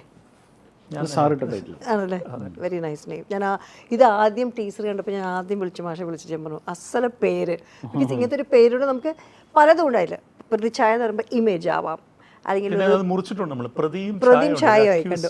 അതെ, പിന്നെ അതിൽ റിഫ്ലക്ഷൻ ആവാം, അല്ലെങ്കിൽ ഛായ ഷാഡോ ആകാം. അങ്ങനെ നമ്മൾ ഇതിനകത്ത് പറയുന്നുണ്ട്, ഇന്ന് രാഷ്ട്രീയത്തിൽ വ്യക്തികളില്ല, പ്രതിച്ഛായകൾ മാത്രമേ ഉള്ളൂ എന്നൊരു ഡയലോഗ് ഇതിനകത്തുണ്ട്. അത് രാഷ്ട്രീയത്തിൽ മാത്രമല്ല, അതെ, എല്ലായിടത്തും അതുകൊണ്ട്. ഇപ്പോൾ ഈ സോഷ്യൽ മീഡിയയും നമ്മളുടെ മാധ്യമങ്ങളും ഒക്കെ വളരെ ശക്തി പ്രാപിക്കുമ്പോൾ നമ്മുടെ കുടുംബത്തിനകത്ത് വരെ ഇതൊരു പ്രശ്നമാണ്. നമ്മുടെ പ്രതിച്ഛായ എന്ന് പറയുന്നത് നമുക്ക് ഏറ്റവും വേണ്ടപ്പെട്ട ആളുകൾ പോലും അത് വെച്ചിട്ടാണ് നമ്മളെ ജഡ്ജ് ചെയ്യുന്നത്. ബാലേന്ദ്രമേനോൻ സാറിൻ്റെ കൂടെയുള്ള ഇതിലെ താങ്കൾക്ക് സ്പെസിഫിക് ആയിട്ട് എന്തെങ്കിലും ഒരു ഈ ഒരു ക്യാരക്ടർ ഒരു പൊളിറ്റിക്കൽ ഡ്രാമ കൂടി ആയതുകൊണ്ടും ഈ മുണ്ടെടുത്തിട്ടുള്ള നിവിനെ നമ്മളിപ്പോൾ കുറച്ച് ദിവസമായി കാണുന്നു, എന്നിരുന്നാലും ഒരു ഡിഫറൻസ് ഉണ്ടായിരുന്നു നടത്തത്തിലോ അല്ലെങ്കിൽ എന്തെങ്കിലും ചെറുതായിട്ടൊരു പുതിയ സാധനം പിടിച്ചിരുന്നോ? ക്യാരക്ടറിലോ അങ്ങനെ അങ്ങനെയായിട്ട് ശ്രമിച്ചിട്ടില്ല. നമ്മൾ ആ ക്യാരക്ടർ മനസ്സിലാക്കിയിട്ട് എങ്ങനെയാണോ ചെയ്യാൻ ഉദ്ദേശിച്ചത് ആ രീതിയിൽ ഉള്ള ഒരു ഇതായിരുന്നു. പിന്നെ കറക്റ്റ് എന്തെങ്കിലും മാറ്റങ്ങൾ ഉണ്ടെങ്കിൽ സാർ വന്ന് പറഞ്ഞു തരുമായിരുന്നു. പിന്നെ ബാലേന്ദ്രമേനോൻ സാറായിട്ട് ആദ്യമായിട്ടുള്ള അഭിനയിക്കുന്ന ഇതാണ്. അപ്പോൾ ഞാൻ കൂടുതലും മനസ്സിലാക്കിയത് സാറ് ഡയലോഗ് പറയുന്നതിനേക്കാൾ ഉപരിയായിട്ട് ഡയലോഗിൻ്റെ ഇടയിൽ എടുക്കുന്ന ചെറിയ ഗ്യാപ്സ് ഉണ്ട്, അത് ഭയങ്കര മനോഹരമായിട്ട് അത് മെയിൻറ്റെയിൻ ചെയ്തിട്ടുണ്ട്. മെയിൻറ്റെയിൻ പറഞ്ഞാൽ അത് പുള്ളിയുടെ അഭിനയ രീതിയാണ്. അത് തൊട്ടടുത്തിരുന്ന് കാണാൻ പറ്റിയെന്നുള്ളൊരു ഒരു കാണുന്നുണ്ട്. ഒരു ലെജൻഡാണല്ലോ ആക്ച്വലി പറയുകയാണെങ്കിൽ. അങ്ങനെ ഒരു സ്ക്രീൻ ഷെയർ ചെയ്യാൻ പറ്റിയതിൽ സന്തോഷം. പക്ഷേ ഈ സിനിമയിൽ കൂടെ ആൾക്കാർക്ക് ഈ പറഞ്ഞ മാതിരി എന്താണ് ശരിക്കും ഓഡിയൻസിനുണ്ടാകുന്ന ഒരു ചോദ്യം എന്തായിരിക്കും സിനിമ കണ്ടിറങ്ങുമ്പോൾ? അവർക്ക് ഉത്തരം കിട്ടണമെന്നാണ് ഞാൻ കരുതുന്നത്. ആ ചോദ്യം എന്തായിരിക്കും? അതിനുള്ള ഉത്തരം അല്ല, ചോദ്യങ്ങൾ അവശേഷിപ്പിക്കുന്നുണ്ടോ, ഉത്തരം കിട്ടുന്നുണ്ടോ എന്നുള്ളതൊന്നും എനിക്കറിയില്ല. ഞാൻ അങ്ങനെ എന്താ പറയേണ്ടത്, നമ്മളൊരു പോസ്റ്റ്മാൻ്റെ പണിയല്ലല്ലോ ചെയ്യുന്നത്. ഒരു മെസ്സേജ് ഇട്ടിട്ട് അതിനെ അവിടെ എത്തിക്കാനുള്ള ഒരു സംഗതി അല്ലല്ലോ ചെയ്യുന്നത്. നമുക്ക് പറയാനുള്ള ചില കാര്യങ്ങൾ പറയുമ്പോൾ ആളുകൾക്ക് ആലോചിക്കാനുള്ള ഒരു സ്പേസ് അതിനകത്ത് ഉണ്ടാകും എന്ന് ഞാൻ ധരിക്കുന്നു. നമ്മളുടെ ഈ നേരത്തെ പറഞ്ഞ പോലെ തന്നെ മാധ്യമങ്ങളും സാമൂഹ്യ മാധ്യമങ്ങൾ, ഈ സോഷ്യൽ മീഡിയ എന്ന് പറയുന്നതും നമ്മുടെ മെയിൻ സ്ട്രീം മാധ്യമങ്ങളും ഓൺലൈൻ മാധ്യമങ്ങളും ഒക്കെ ക്രിയേറ്റ് ചെയ്യുന്ന ഒരു റിയാലിറ്റിയിലാണ് നമ്മളിപ്പോൾ അവരുണ്ടാക്കുന്ന ഫേക്ക് ന്യൂസുകളും നമ്മൾ ജീവിക്കുന്നത്. ഒരു വലിയ ചിന്തകൻ ഒരിക്കൽ പറഞ്ഞിട്ടുണ്ട്, ഹൈപ്പർ റിയൽ എന്ന് പറയും. അതായത് ഒരു സ്റ്റേഡിയത്തിൽ നിങ്ങളിരുന്ന് ലൈവായിട്ടൊരു ഫുട്ബോൾ കാണുന്നതിനേക്കാളും നിങ്ങൾക്ക് റിയലായിട്ട് കാണാൻ പറ്റുന്നത് നിങ്ങളുടെ ഡ്രോയിങ് റൂമിൽ 4 ക്യാമറയിൽ സ്ലോ മോഷനിൽ കാണുമ്പോഴാണ്. അപ്പോൾ റിയലിനേക്കാളും റിയൽ ആയിട്ടുള്ളത് എന്നാണ് അതിനെപ്പറ്റി പറയുന്നത്. അപ്പം അതൊരർത്ഥത്തിൽ അൺറിയൽ കൂടിയാണ് എന്നുള്ളതാണ്. അങ്ങനെയൊക്കെയുള്ള ചില സംഗതികളിലൂടെയാണ് നമ്മുടെ ജീവിതം ഇപ്പം മുമ്പോട്ട് പോകുന്നത്. Hyper realism. നിങ്ങൾ ഇന്നിപ്പോൾ എന്നെ കാണുന്ന, നാളെ എന്നെക്കുറിച്ചൊരു വാർത്ത കേട്ടാൽ നിങ്ങൾ ഒരുപക്ഷെ എന്നോട് ഇപ്പോൾ ചിരിക്കുന്ന ചിരിയായിരിക്കില്ല നാളെ ചിരിക്കുന്നത്. അല്ല, പക്ഷെ ഞാനല്ല, അങ്ങനെയല്ല. ഞാൻ വിളിച്ചു ചോദിക്കും താങ്കളെ. അല്ലല്ല, നിങ്ങൾ എന്ന് ഞാൻ ഉദ്ദേശിച്ചത് രേഖ എന്നുള്ള ആളെ ഞാൻ പറഞ്ഞത്. ഇപ്പൊ നിവിൻ ആ എക്സ്പീരിയൻസ് കൂടി കടന്നു വന്ന ആളല്ലേ? അല്ല, ഒരു കാര്യമെന്ന് നിവിൻ പറഞ്ഞ് എനിക്ക് ഓർമ്മയുണ്ടെന്ന് വെച്ചെങ്കിൽ, ആദ്യം ഈ സംഭവം വരുമ്പോൾ അതെല്ലാവരും എല്ലാത്തിലും ആദ്യമായിട്ടിടും. ഇതിനൊരു പരിഹാരം ഉണ്ടാവുമ്പോൾ ആ ന്യൂസിന് യാതൊരു വക. അതൊക്കെ നമ്മൾ ഈ സിനിമയിൽ പറയുന്നുണ്ട്. Very good. I always felt because I remember you telling that ആ ഒരു പത്രസമ്മേളനത്തിൽ എൻ്റെ വീട്ടിലിരിക്കുന്ന അമ്മയും എൻ്റെ വീട്ടിലിരിക്കുന്ന എൻ്റെ ഫാമിലിയും ഒക്കെ ഇത് കാണും. ഇതിന് ശേഷം ഇതിനൊരു ഉത്തരം വരുമ്പോൾ ആരും ഉണ്ടാവില്ല അത് കേൾക്കാൻ. നമ്മുടെ ഫാമിലിക്ക് മാത്രമേ. എനിക്ക് തോന്നുന്നു നമുക്ക് ഇപ്പോൾ സ്വകാര്യത എന്ന് പറയുന്ന സാധനം ഇല്ലല്ലോ, പ്രൈവസി ഉണ്ടോ? അങ്ങനെ ഒരു നമ്മുടെ ഒരു ബേസിക് റൈറ്റ് ആണ് നമ്മളുടെ സ്വകാര്യത എന്ന് പറയുന്നത്. അതിലേക്ക് ആർക്കും കടന്നു കയറാം, എന്ത് വേണമെങ്കിലും ചെയ്യാം, എന്തും ഷൂട്ട് ചെയ്യാം, എന്തും എയർ ചെയ്യാം. അതും ഫേക്ക് ആക്കാം. അത് വേറൊരു പ്രശ്നം. ആ പയ്യൻ ആത്മഹത്യ ചെയ്തില്ലേ ഇതിലെ ഈ അടുത്ത കാലത്ത് കാലിക്കറ്റിൽ? So that is all. ഇതൊന്നും കോടതിയിൽ പോയി വരുമ്പോഴേക്കൊക്കെ കുറേ സമയം പിടിക്കും. ആൾക്കാർക്ക് ഉണ്ടാകുന്ന മാനസിക വിഷമങ്ങളല്ലേ. 3 പ്രൊഡ്യൂസേഴ്സാണ് എൻ്റെ മുമ്പിലിരിക്കണേ. ഇപ്പൊ ഏകദേശം പുതിയ ഇപ്പൊ ഇൻ യുവർ കരിയർ എത്ര, ഇപ്പൊ 2015 തുടക്കം 50ഓളം സിനിമകളായി. 50 സിനിമ. നിവിനോ? 50 ആയിട്ടില്ല. ഞാനെല്ലാം 50. When you look back Sharafuddin, ഏതായിരുന്നു ശരിക്കും ഒരു ടേണിംഗ് പോയിന്റ് ഇൻ ലൈഫ്? ഒരു പ്രതിച്ഛായ മാറിയ സിനിമ ഏതാണ് താങ്കൾ? പ്രതിച്ഛായ മാറിയെന്ന് പറഞ്ഞാൽ പ്രേമം എന്ന് പറയാം. ടേണിംഗ് പോയിന്റ് നേരം തന്നെയാണ് ശരിക്കും പറഞ്ഞു കഴിഞ്ഞാൽ. ഈ പറഞ്ഞ പോലെ സിനിമയിൽ വരിക എന്ന് പറയുന്ന കാര്യം, പിന്നെ ആഗ്രഹിച്ച പോലെ വരിക എന്ന് പറയുന്ന കാര്യം എല്ലാം സംഭവിച്ചു. പിന്നെ പ്രേമത്തിൽ അങ്ങനെയൊക്കെ ആ ക്യാരക്ടർക്ക് അത്ര വർക്കാവുമെന്ന് നമ്മൾ വിചാരിച്ചിട്ട് ചെയ്യുന്നൊന്നുമല്ല. എനിക്ക് തന്നെ അത് റിലീസിനൊക്കെ മുമ്പ് പലപ്പോഴും എഡിറ്റിലൊക്കെ അൽഫോൺസ് കാണിക്കുമ്പോൾ എനിക്ക് നല്ല പേടിയുണ്ട്. എൻ്റെ ഇതൊക്കെ കാണുമ്പോൾ ഇവർ കുറച്ചും കൂടി റിയലിസ്റ്റിക് ആയിട്ട് ചെയ്യുന്നത് ഞാൻ കുറച്ചൊരു ഇച്ചിരി കൂടിയ ടൈപ്പ് കാണിച്ചാണല്ലോ നിന്നത് അതിൽ. അപ്പോൾ എനിക്ക് ടെൻഷൻ. ഞാൻ ആ പുഴയിൽ കൂടെ നീന്തി വരുന്ന സീനൊക്കെ ഞാൻ അൽഫോൺസിന്റെ കാല് പിടിച്ച് വെട്ടിച്ചോന്ന്. നിങ്ങൾ കുളിച്ചുകൊണ്ടിരിക്കുമ്പോൾ ഞാൻ സൈഡിൽ കൊണ്ട് ഒരു കുട വെക്കിട്ട്. അപ്പൊ അത് അങ്ങനെ വിചാരിച്ചോടത്തുനിന്ന് ആ സംഭവം വേറെ രീതിയിൽ ജനങ്ങൾ എടുത്തു എന്നുള്ളതാണ് എനിക്ക് ആ പറയുന്ന ഡയറക്ടറിനോടുള്ള വിശ്വാസം. ഓക്കെ, ഇപ്പോൾ ഞാൻ പറയും, ഇപ്പോൾ ആദ്യമായിട്ട് വർക്ക് ചെയ്യുന്ന സമയത്ത്, സോ ആദ്യമായിട്ടല്ലേ ഉണ്ണി സാറിനോട് വർക്ക് ചെയ്യണേ. അപ്പോൾ നിങ്ങൾ കേട്ട ഒരു അറിവുണ്ടാവുമല്ലോ ഇദ്ദേഹം എങ്ങനെയാണ്. അതിനുശേഷം കണ്ടു, പരിചയപ്പെട്ടു, അഭിനയിച്ചു അതേ സെറ്റിൽ. അപ്പോൾ ഈ ഒരു പണ്ടുണ്ടായിരുന്ന ആ ഒരു വിചാരം മാറുകയുണ്ടായോ അതോ കൂടിയോ? നല്ലതാണെങ്കിലും ചീത്താണെങ്കിലും. വിചാരം എന്ന് വെച്ച് കഴിഞ്ഞാൽ ഞാൻ സാറിന്റെ സിനിമകൾ എൻ്റെ ഒരു ഇതില് സാറിന്റെ സിനിമകളൊക്കെ എല്ലാം കണ്ടിട്ടുണ്ട്. പിന്നെ അതുപോലെ കാണുമ്പോൾ വെച്ച് കഴിഞ്ഞാൽ ഒരു കൈൻഡ് ഓഫ് സിനിമകൾ, അല്ലെങ്കിൽ പൊളിറ്റിക്കൽ അല്ലെങ്കിൽ ആക്ഷൻ സിനിമകൾ, അല്ലെങ്കിൽ ഇപ്പോൾ അങ്ങനത്തെ സിനിമകൾ ഒരു ഇച്ചിരി വലിയ ക്യാൻവാസിലൊക്കെ ഉള്ള സിനിമകളായിരിക്കും. അപ്പൊ അങ്ങനെയുള്ള സിനിമകൾ കാണാൻ കൃത്യമായി ഭയങ്കര സ്പഷ്ടമായിട്ട് പറയുന്ന ഡയലോഗ്സ് ആയിരിക്കും സിനിമയിൽ. അത് നമ്മൾ കണ്ടുകൊണ്ടിരുന്ന ഒരു ജോണറാണെന്ന് പറയാവുന്ന ഒരു സ്പേസ് ആണ്. അപ്പോൾ ആ ജോണറിൽ സാറിൻ്റെ ഒരു സിനിമ ഇപ്പൊ ഞാൻ സാറിൻ്റെ അടുത്ത് പോയിട്ട് സാർ ഇപ്പോൾ പ്രേമം പോലൊരു സിനിമയ്ക്ക് വേണ്ടി അല്ല ഞാൻ ഒരിക്കലും ചാൻസ് ചോദിച്ചത്. സാറിന്റെ സിനിമ എന്താണോ ആ സിനിമയിൽ അഭിനയിക്കാൻ ആഗ്രഹിച്ചിട്ടാണ് ഞാൻ കഥാപാത്രം ചോദിച്ചത്. അതുപോലെ തന്നെ ഒരു സിനിമയാണ് ഇപ്പൊ ഈ പറയും പോലെ പൊളിറ്റിക്കലി ഭയങ്കര എന്താ പറയാ, ഇന്നത്തെ രാഷ്ട്രീയവും ഇന്നലത്തെ രാഷ്ട്രീയവും പറയുന്നുണ്ട് സിനിമ. എനിക്ക് തോന്നുന്നു രേഖ ചോദിച്ചത് സിനിമ വർക്ക് ചെയ്യുന്നതിന് മുമ്പുള്ള എൻ്റെ പ്രതിച്ഛായ, വർക്ക് ചെയ്തിട്ടുള്ള പ്രതിച്ഛായ തമ്മിലുള്ള വ്യത്യാസമാണ് ചോദിച്ചത്. അങ്ങനെ ഒരു പ്രതിച്ഛായ ഞാൻ ആളെ കുറിച്ച് ഞാൻ അങ്ങനെ സമയം കണ്ടെത്താറുണ്ടായിരുന്നില്ല ഒരാളെ കുറിച്ച്. ഞാൻ ഇപ്പം അജു ആണ് സാറിനോട് വർക്ക് ചെയ്തിട്ടുള്ളത്. ഇവൻ അജുവിൻ്റെ അടുത്ത് ചോദിച്ചിരുന്നു എങ്ങനെയായിരിക്കും സെറ്റിൽ എന്നുള്ളത്. അപ്പം ഇടാ ഭയങ്കര രസമുള്ള സെറ്റായിരിക്കും, ഭയങ്കര കംഫർട്ടബിൾ ആയിരിക്കും, ഭയങ്കര ലൈവ്ലി ആയിരിക്കും സെറ്റ് എന്നുള്ളത് പറഞ്ഞിരുന്നു. അപ്പം ഞാൻ അങ്ങനെ ഒരു എക്സ്പെക്ടേഷനാണ് പോയത്. പക്ഷെ അതേപോലെ തന്നെയായിരുന്നു സെറ്റും. ഫണ്ണായിരുന്നു. അവിടെ അങ്ങനെ ഭയങ്കര സ്ട്രെസ് ഇല്ല, ആർക്കും സ്ട്രെസ് ഇല്ല. അതായത് സാറ് ഇതിൻ്റെ എല്ലാം നോക്കുന്ന ആളായതുകൊണ്ട്, ഫെഫ്കയുടെ എല്ലാം മെയിൻ ആളായതുകൊണ്ടും അവിടെയുള്ള എല്ലാ ഡിപ്പാർട്ട്മെന്റ്സിനെയും ടേക്ക് കെയർ ചെയ്തുകൊണ്ടാണ് സിനിമ ഷൂട്ട് ചെയ്യുന്നത്. കുറച്ച് ഹൈ സംഭവമാണ്. സെറ്റിൽ വരുന്ന ആൾക്കാരൊക്കെ മറ്റേ വന്ന ആൾക്കാരാണ് സെറ്റില് വെറുതെ വന്ന് പോകുന്നതെന്നൊക്കെ പറയുന്നത്. നമ്മൾ നോക്കുമ്പോഴേ എല്ലാവരും നമ്മൾ സംസാരിക്കുന്ന എല്ലാവരും ഹാപ്പിയാണ്, എല്ലാവരും എനർജറ്റിക് ആണ് വർക്ക് ചെയ്യാനായിട്ട്. കാരണം സാറ് അൺവാണ്ടഡ് ആയിട്ട് ഒരു 10:30, 11, 12 വരെ ഷൂട്ട് ചെയ്ത് കാലത്ത് 6 മണിക്ക് ഇറക്കാം, അങ്ങനെ സ്വഭാവമൊന്നുമില്ല. കാലത്ത് 9 മണിക്ക് തുടങ്ങി ഒരു 6 മണിയാകുമ്പോൾ നിർത്തും.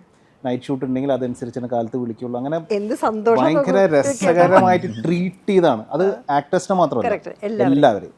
അതിപ്പോൾ ഞാൻ ചില സമയത്തൊക്കെ നമ്മൾ ഷൂട്ട് തീർക്കാൻ വേണ്ടി ചിലപ്പോൾ വിത്തൗട്ട് ബ്രേക്ക് പോകേണ്ടി വരും. അപ്പോൾ അങ്ങനെ ഞാൻ സാറിനോട് സാറിന് വിത്തൗട്ട് ബ്രേക്ക് ഷൂട്ട് ചെയ്ത് തീർക്കാൻ തുടങ്ങും.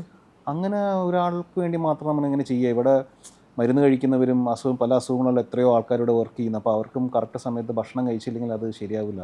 1:30 ബ്രേക്ക് എന്ന് പറഞ്ഞാൽ 1:30 ബ്രേക്കാണ്. അത് ആര് വെയിറ്റിംഗ് ആണെന്ന് പറഞ്ഞാലും വിഷയമുള്ള കാര്യമില്ല. അപ്പോൾ അവരെ വരെ ടേക്ക് കെയർ ചെയ്തുകൊണ്ടാണ് ഷൂട്ടിങ്, അല്ലാതെ ഷൂട്ട് തീർക്കണം എന്നുള്ളൊരു ധൃതിയോ അങ്ങനെ ഒന്നുമില്ല. അപ്പോൾ എനിക്ക് തോന്നുന്നു എല്ലാവരെയും കംഫർട്ടബിളായിട്ട് ട്രീറ്റ് ചെയ്യുമ്പോൾ, എല്ലാവരെയും നന്നായിട്ട് ട്രീറ്റ് ചെയ്യുമ്പോൾ തിരിച്ചും ആ എനർജി തിരിച്ചു വരും. അപ്പോൾ അങ്ങനെ ഒരു ഗിവ് ആൻഡ് ടേക്കിലാണ് ഒരു നല്ലൊരു സിനിമ ഉണ്ടാവുമെന്നാണ് ഞാൻ വിശ്വസിക്കുന്നത്. ഒരു സീൻ ഇഷ്ടമായി എന്ന് അദ്ദേഹത്തിന്റെ മുഖത്ത് നിങ്ങൾക്ക് പെട്ടെന്ന് മനസ്സിലാക്കാൻ പറ്റുമോ? ചെയ്തത്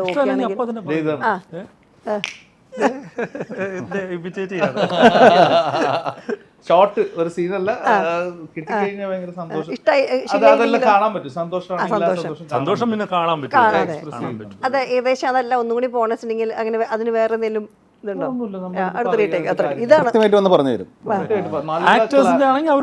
അഭിനയിച്ച് കാണിക്കോ? അല്ലല്ല, അങ്ങനത്തെ പരിപാടിയില്ല. അഭിനയിച്ച് കാണിക്കാനും നമുക്ക് പറ്റില്ല. പക്ഷെ ഞാൻ സീൻ വായിക്കാറുണ്ട്. വായിക്കുമ്പോൾ അവർക്ക് ചിലപ്പോൾ ഒരുപക്ഷെ ഞാൻ എന്താ ഉദ്ദേശിക്കുന്നത് എന്നുള്ളത് കിട്ടുമായിരിക്കാം. നിവിനിലേക്ക് എത്താൻ എങ്ങനെയായിരുന്നു ഈ ക്യാരക്ടർ? നിവിനാണ് ആദ്യം, ഞാൻ പറഞ്ഞില്ലേ 2019 ഞങ്ങൾ തമ്മിൽ പ്ലാൻ ചെയ്തതാണ്. പക്ഷെ അപ്പം നിവിൻ്റെ കുറച്ച് ഡേറ്റ് ഇഷ്യൂസും കാര്യങ്ങളൊക്കെ ഉണ്ടായിരുന്നു. അങ്ങനെ മാറി നിവിൻ പല തിരക്കുകളിൽ പോയപ്പോൾ ഞാൻ വേറൊരു ആക്ടറെ ആലോചിച്ചു.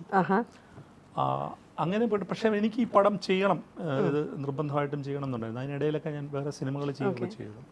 അത് കഴിഞ്ഞിട്ട് ഒരു ദിവസം അപ്പോൾ അതിനൊരു ഗുണമുണ്ടായത് പല വേർഷൻസ് ഉണ്ടായി ഇതിൻ്റെ സ്ക്രീൻ പ്ലേക്ക്. ഇപ്പോൾ ഷറഫിൻ്റെ ക്യാരക്ടറൊക്കെ ആദ്യം ഇല്ലായിരുന്നു, പിന്നെ ഡെവലപ്പ് ചെയ്തു വന്നു. ഏറ്റവും അവസാനത്തെ വേർഷനിലാണ് ഇങ്ങനൊരു ക്യാരക്ടറാവുന്നത്. ഇത് ഇങ്ങനത്തെ ഒരു ക്യാരക്ടറേ അല്ലായിരുന്നു.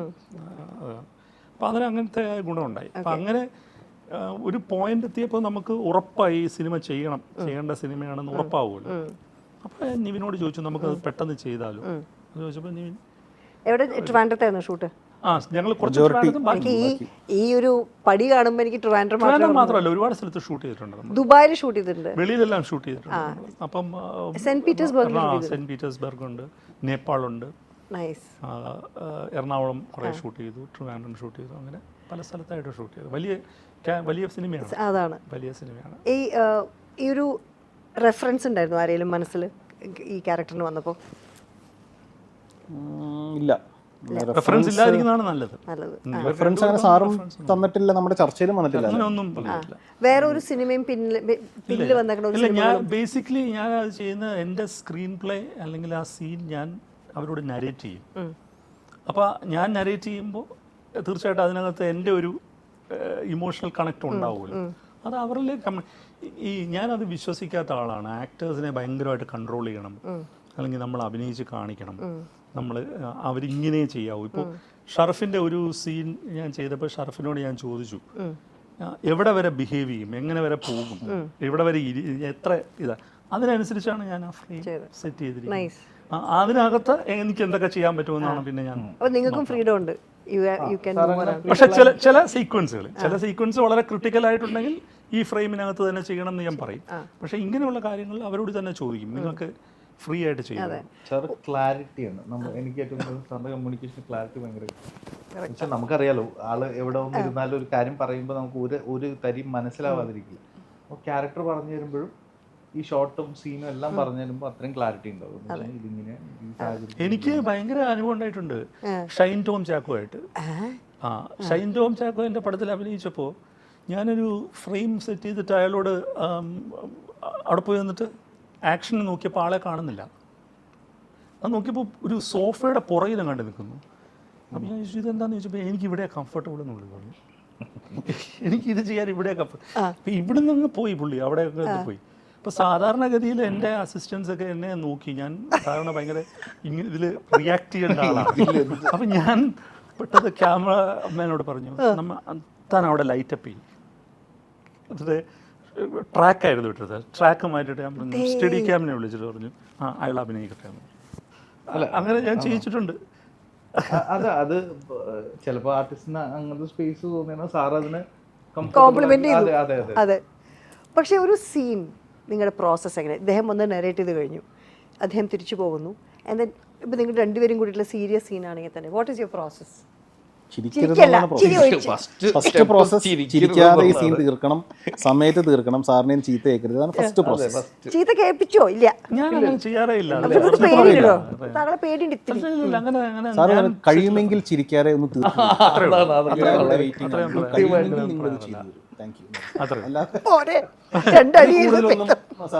പിന്നെ എനിക്ക് തോന്നുന്നുണ്ടല്ലോ ഇവര് സാധാരണഗതിയിൽ അഭിനയിക്കുന്ന സിനിമ, അങ്ങനത്തെ ഇന്ന പോലത്തെ സിനിമകൾ ഇവർ അഭിനയിച്ച് കാണുമായിരുന്നു. ഞാൻ ഓർഡറിലൊന്നും അല്ലല്ലോ എടുക്കുന്നത്. ഒരു സീൻ അങ്ങനെ ഓർഡറിലൊന്നും അല്ലല്ലോ എടുക്കുന്നത്. ചിലപ്പോൾ ഒരു 34ാമത്തെ ഷോട്ടൊക്കെ ആയിരിക്കും ആദ്യം ചെയ്യുന്നത്. ഇപ്പോൾ ഒരു ആക്സസിൽ മുഴുവനാണ് ചെയ്യുന്നത്. അപ്പോൾ ഈ വലിയ പ്രിപ്പറേഷനും കണ്ടിന്യൂറ്റിയും ഉള്ള സാധ്യത വളരെ കുറവാണ്. പക്ഷെ അത് ഒരു സിനിമയുടെ പ്രോസസ്സാണെന്ന് മനസ്സിലാക്കിക്കൊണ്ട് അവിടെ നമ്മൾ ഒരു കണ്ടിന്യൂറ്റി കീപ്പ് ചെയ്യുക എന്നുള്ളതാണ് ഒരു ആക്ടറിന്റെ ബ്രില്യൻസ്. അത് ഇത്രയും സിനിമകൾ ചെയ്യുന്ന ഇവർക്കത് എന്നിട്ട് ഇവര് ഇങ്ങനെ ചിരിക്കും. എന്നിട്ട് പിന്നെ എപ്പോഴാണ് അതൊരു കോമൺ ഇതിലേക്ക് എത്താതെ ബി സീരിയസ്. ഞങ്ങളങ്ങനെ വലിയ ചിരിക്കാറൊന്നുമില്ല. ചിരി തുടങ്ങിയാലാണ് കുഴപ്പം. ചിരി തുടങ്ങിയാൽ അവർ നിർത്താൻ വലിയ പാടാണ് രണ്ടുപേർക്കും. ഞാൻ നിവിനെ കാണാനൊക്കെ വരുന്ന ഒരു സീൻ ഉണ്ട്. അതാണ് എൻ്റെ ഫസ്റ്റ് ഡേ ഷൂട്ട്.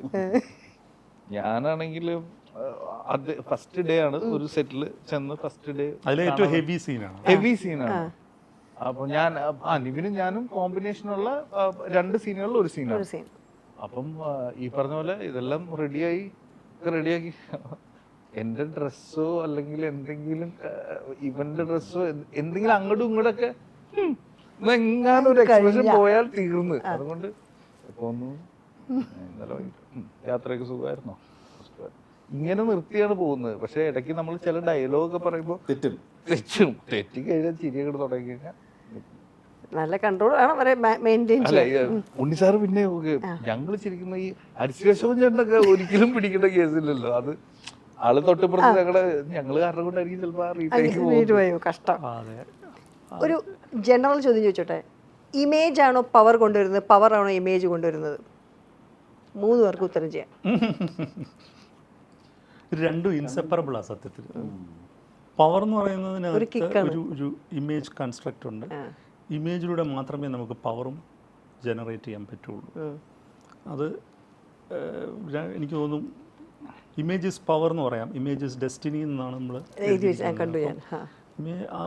പവറും ഇമേജും ഇൻസെപ്പറബിൾ ആണെന്നാണ് എനിക്ക് തോന്നുന്നത്. തോന്നിയിട്ടുണ്ടോ? നമുക്കൊരു പവർ ഗെയിൻ ചെയ്യുന്ന നമ്മളൊരു ഇമേജ് ഉണ്ടാക്കണ്ടേ.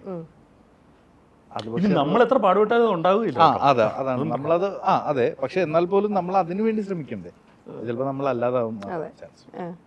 പക്ഷെ പവർ കൊണ്ടുതരുന്ന ഇമേജ് എന്ന് പറഞ്ഞു കഴിഞ്ഞാൽ അതിന് കുറച്ചും കൂടി ഓർഗാനിക്. നിവിനോ തോന്നിയിട്ടുണ്ടോ? അത് ചോദ്യം മാറ്റണോ? ഇതൊക്കെ തന്നെ നിവിൻ, ചില സമയത്തുണ്ടല്ലോ നമ്മുടെ പബ്ലിക് ഇമേജും നമ്മൾ ആരാണെന്നുള്ള പേഴ്സണാലിറ്റിയും കംപ്ലീറ്റ് ഡിഫറെൻ്റ് ആണ്. പക്ഷേ ഈ ആൾക്കാരെ മുമ്പിൽ എന്ന് പറയുന്ന സമൂഹം ഞാൻ ഉദ്ദേശിക്കുന്ന ഒരു ക്ലീഷേഡ് വേർഡാണ്. പക്ഷെ എന്നാലും ഈ ഒരു ആൾക്കാരുടെ മുമ്പിലുള്ള ഒരു ഇമേജും എന്നാൽ നിവിൻ പോളി എന്ന് പറയുന്ന ഒരാൾക്ക് ഡിഫറെൻറ്റ് പേഴ്സണാലിറ്റി ട്രേറ്റ്സ് ആണ്. അതെങ്ങനെ ബാലൻസ് ചെയ്ത് കൊണ്ടുപോകണേ? That you have to be different anyways. അവനവൻ്റെ സ്വഭാവം അവനവന്. You may be introvert, you may like to be ഒരു ചെറിയ ആൾക്കാരോട് മാത്രം ഇരിക്കാൻ ഇഷ്ടപ്പെടുന്ന ആളാണ്. പക്ഷെ നിങ്ങൾക്ക് ഈ ഒരുപാട് ആൾക്കാരെ മുമ്പിലേക്ക് ഇറങ്ങി പോകുമ്പോൾ you have to become Nivin Pauly. Balance ചെയ്യുന്നത് എങ്ങനെയാണ്? ബാലൻസ് ചെയ്ത് പോവും. സിറ്റുവേഷൻസ് അനുസരിച്ച് നമ്മളങ്ങനെ ബാലൻസ് ചെയ്ത് പോവും. ഒരിക്കലും നമ്മുടെ സെൽഫായിട്ടുള്ള ഇമേജ് ഒരു പബ്ലിക് ഒരു ഇവന്റിൽ ഒരിക്കലും അങ്ങനെ കാണിക്കാൻ പറ്റില്ല. ഓപ്പൺ ബുക്ക് എന്ന് പറയും, അങ്ങനെയാണോ? അല്ലല്ലോ, അല്ല. ദാറ്റ് ഈസ് വാട്ട് എല്ലാവർക്കും അങ്ങനെ ആവണമെന്നില്ല. പക്ഷേ ഈ social media is quick to judge people, അവരുടെ റെപ്യൂട്ടേഷൻ, അവരുടെ ഇമേജ്. അല്ല, ഞാൻ കുറച്ച് പേജ് തുറന്നു വെച്ചിട്ടുണ്ട്. സോഷ്യൽ മീഡിയയെ കുറിച്ചല്ല ഞാൻ പറഞ്ഞത്, ഇമേജിനെ കുറിച്ചാണ്. ഞാൻ എന്താണോ എന്നുള്ളത്, എനിക്ക് ഏത് കോണ്ടെക്സ്റ്റിൽ എന്ത് പറയണം എന്ന് എനിക്ക് തോന്നുന്നു അത് ഞാൻ പറയുന്നു, ചെയ്യുന്നു. ഞാൻ അതിനെക്കുറിച്ച് ബോധവടെയല്ല. പിന്നെ അത് പറയേണ്ടതില്ല എന്ന് തോന്നിയിട്ടോ? പറയേണ്ട, തീർച്ചയായിട്ടും വീണ്ടും വിചാരങ്ങളൊക്കെ നമുക്ക് ഉണ്ടാവുമല്ലോ. അത് ഉണ്ടാവുമ്പോൾ നമ്മൾ അഡ്മിറ്റ് ചെയ്യണം. അതിനെന്താ അഡ്മിറ്റ് ചെയ്യുന്നതിന് ബുദ്ധിമുട്ടൊന്നുമില്ലല്ലോ. പക്ഷെ പറയേണ്ട കാര്യങ്ങൾ പറഞ്ഞു പോകണം. ആരെയാണ് നമ്മൾ ഭയക്കേണ്ടത്? അത് ഞാൻ അതിനെക്കുറിച്ച് വലിയ ബോധവടല്ല. താങ്കളുടെ ക്യാരക്ടർ ഇപ്പോൾ ഇലക്ഷൻ എന്നാ ജയിക്കുമോ? ഒരു സാധ്യതയില്ല. ഇല്ലല്ലേ? ഉറപ്പായിട്ട് തോറ്റു. അത് വേറൊരു വേറെ വർക്കാണ്. ഓക്കെ. എന്നാൽ വേറൊരു ഈ സിനിമയിൽ വേറൊരാളുടെ ക്യാരക്ടറാണ് എടുക്കണേ വെച്ചാൽ ഒരു ദിവസത്തേക്ക്, അത് ആരുടെ ആയിരിക്കും? ആണോ? ഒരു ദിവസം ഇരുന്ന് ചിരിക്കാം. എന്നിട്ട് ഷറഫിനോ ഒരു ക്യാരക്ടർ സ്വാപ്പ് ചെയ്യണമെങ്കിൽ അത് ആരുടെ ആയിരിക്കും? പ്രായം കൊണ്ടൊക്കെ ഭയങ്കര പ്രശ്നമാണ്. പക്ഷേ എനിക്ക് തോന്നുന്നു ബാലേന്ദ്രൻ സാറിന്റെ ക്യാരക്ടർ ഭയങ്കര ഇൻട്രസ്റ്റിംഗ്. പ്രായം കൊണ്ടൊക്കെ ഭയങ്കര വേറെ ടൈപ്പാണ്. എനിക്ക് ഈ സിനിമയിലെ ഒരു വലിയ ഇതായിട്ട് എനിക്ക് പറയണമെന്ന് തോന്നുന്നൊരു കാര്യം, ഭയങ്കര ടാലന്റഡ് ആയിട്ടുള്ള ഒരുപാട് ആക്ടേഴ്സിന്റെ ഇപ്പം ഇവരെ രണ്ടുപേരെ നമ്മുടെ കൂടെ ഉള്ളൂ. ഇപ്പോൾ ബാലേന്ദ്രൻ സാർ എന്ന് പറയുന്നത് എൻ്റെയൊക്കെ കോളേജ് ജീവിതത്തിലെ ഏറ്റവും വലിയ ഐഡിയലായിരുന്നു. അദ്ദേഹത്തിൻ്റെ സിനിമ കാണാനാണ് നമ്മൾ ആദ്യമായിട്ട് ഡയറക്റ്റ് ചെയ്യുന്നത്. ഞാൻ അദ്ദേഹം സിനിമ ആദ്യമായിട്ട് ഡയറക്റ്റ്. പക്ഷെ ഞാൻ പണ്ടൊരു സീരീസിന്, വിജയ് തമ്പിയുടെ സീരീസിന് സ്ക്രീൻ പ്ലേ ചെയ്തിട്ടുണ്ട്, സൈലൻസ്. സാറ് അഭിനയിച്ചിട്ടുണ്ട്. അതൊരു ഇതല്ലേ, ക്രൈം ഇൻവെസ്റ്റിഗേഷൻ. അതെ. അതിനകത്ത് അനൂപ് മേനോൻ ടെലിവിഷൻ സീരീസ്. അതെ. അപ്പോൾ അത് അങ്ങനെ എനിക്ക് പരിചയമുണ്ട് സാറിന്. അപ്പോൾ സാറിനെ എനിക്ക് അഭിനയിപ്പിക്കാൻ പറ്റി എന്നുള്ളത്, സാറിനെ അഭിനയിപ്പിക്കാൻ പറ്റിയെന്ന്. പിന്നെ നമ്മളൊരു ഡയലോഗ് എഴുതി അദ്ദേഹത്തിനോട് നമ്മൾ ആ ഡയലോഗ് കറക്ഷൻ പറയുമ്പോൾ എനിക്ക് ഉള്ളിൽ വലിയൊരു കുറ്റബോധം. കാര്യം അത്രയും ബ്രില്യൻറ്റ് ഡയലോഗ് റൈറ്ററാണ് ബാലേന്ദ്രൻ സാർ. അദ്ദേഹത്തിൻ്റെ ഡയലോഗിനൊക്കെ നമ്മൾ കൈയടിച്ചിട്ടുള്ളത്. അതെ, സത്യം. അതുപോലെ ഓരോരുത്തരും, ഹരിശ്രീ അശോകൻ, മണിയമ്പിള്ള രാജു, പിന്നെ സബിത ഞാൻ കണ്ടു. പുതിയൊരു കുട്ടിയുണ്ട്, നീതു കൃഷ്ണ, അതുപോലെ വിജിത എന്ന് പറഞ്ഞ കുട്ടി, ഹരിശ്രീ അശോകൻ. പിന്നെ വളരെ നോട്ടീസബിൾ ആയിട്ടുള്ള, സാധാരണഗതിയിൽ ഒരു എഡ്ജ് എന്ന് പറയാവുന്ന ഒരു ക്യാരക്ടർ ഭയങ്കര ബ്രില്യൻ്റ് ആയിട്ട് ചെയ്തിട്ടുണ്ട് ആൻ അഗസ്റ്റിൻ. അവരുടെ ചോയ്സ് ഭയങ്കര ക്രൂഷ്യലാണ് ഈ സിനിമയിൽ. അപ്പോൾ അങ്ങനെ ഒരുപാട് ടാലന്റഡ് ആയിട്ടുള്ള ആക്ടേഴ്സ് ഒരുമിച്ച്. നിഷാൻ സാഗർ, ഇവരെല്ലാം. പിന്നെ പുതിയ ഒരുപാട് ആളുകളുണ്ട്. മേഘ തോമസ്, കുറേ ഒരുപാട് ആളുകൾ. അവർ പിന്നെ ഒരുപാട് സിനിമയിൽ അഭിനയിച്ചിട്ടുണ്ട്. അവരുടെ കൂടെ വർക്ക് ചെയ്യുക എന്ന് പറഞ്ഞാൽ ഇതിനകത്തെ ആക്ടേഴ്സ് ഭയങ്കരമായി ഈ സിനിമയെ എൻറിച്ച് ചെയ്തിട്ടുണ്ട്. അതുപോലെ തന്നെ ഇതിൻ്റെ technical DOP Chandru, highly gifted cinematographer. Manoj എൻ്റെ editor, is a very good editor. നമുക്ക് പറയാം, ഇപ്പം ജസ്റ്റിൻ മ്യൂസിക്, ജസ്റ്റിൻ വർഗീസ്, റോണെക്സിൻ്റെ മേക്കപ്പ്, അങ്ങനെയുള്ള കോസ്റ്റ്യൂം ആണെങ്കിൽ CG, അങ്ങനെ ഒരുപാട് ആളുകൾ ഇതിനകത്ത്. ടോക്കിംഗ് അബൌട്ട് യുവർ അസോസിയേറ്റ്സ്, താങ്കളുടെ And, കൂടെ art, directorial team, Shaji Naduvil എൻ്റെ അജി. ഓക്കെ, ഉം. താങ്കളുടെ ഡയറക്ടോറിയൽ ടീം ചില സമയത്ത് ആസ് എ ഡയറക്ടർ എന്തായിരിക്കും ചിലപ്പോൾ ഏറ്റവും അധികം ഡെലിഗേറ്റ് ചെയ്യാൻ തോന്നാറ്? അല്ല, എൻ്റെ directorial team I believe they are the best. യാതൊരു സംശയമില്ല എന്നാണ് എനിക്ക് തോന്നുന്നത്. അത്രയും ഡെഡിക്കേറ്റഡ് ആയിട്ടുള്ള, ഇപ്പോൾ ഷാജി പാടൂരിനെ പോലെ ഒരു സിനിമ ചെയ്ത് ഹിറ്റാക്കിയ ആളാണ് എൻ്റെ കോ ഡയറക്ടറായിട്ട് ഇതിനകത്ത് വർക്ക് ചെയ്തത്. സുഗീഷ് തൊട്ട് വിഷ്ണു തൊട്ട് താഴോട്ടുള്ള എല്ലാവരും ഉണ്ട്. സല്ലാം ഓരോരുത്തരെയും ഞാൻ പേരെടുത്ത് പറയുന്നില്ല, പക്ഷേ ഭയങ്കര കമ്മിറ്റഡും ഡെഡിക്കേറ്റഡും. അവർക്ക് എല്ലാവർക്കും കൃത്യമായിട്ട് അറിയാം അവരുടെ ജോലി എന്താണെന്ന്. പിന്നെ അവരെ എല്ലാവരെയും കേൾക്കാൻ എനിക്കിഷ്ടമാണ്. ആവശ്യമുള്ളത് നമുക്ക് എടുക്കാം എന്നുള്ളതാണ്. So I am very proud of my team. Very good. ഇനി എനിക്ക് സിനിമയെക്കുറിച്ചെല്ലാം ഞാൻ ചോദിച്ചു കഴിഞ്ഞു. ചില കാര്യങ്ങളുണ്ടല്ലോ, ഇപ്പം ഞാൻ പറഞ്ഞുതരാം. ഒരു വാക്ക് പറയും, ഓക്കെ, ഒരു വേർഡ്, അതിൽ നിങ്ങൾക്ക് എന്ത് പണിയുന്നത്? This is my last part of it. താങ്കൾക്ക് ഇഷ്ടമുള്ളൊരു വാക്ക് ഞാൻ പറയാം. 100 കോടി ക്ലബ്ബ്. ഒട്ടും ഇഷ്ടമല്ല. അങ്ങനെ ഒരു ക്ലബ്ബ് ഉണ്ടോ? 100 കോടി കളക്ട് ചെയ്യുന്ന സിനിമ 100 കോടി ക്ലബ്ബാണ്. 250 കോടി രൂപ കളക്ട് ചെയ്തത്. 150, 200 എത്രയാ?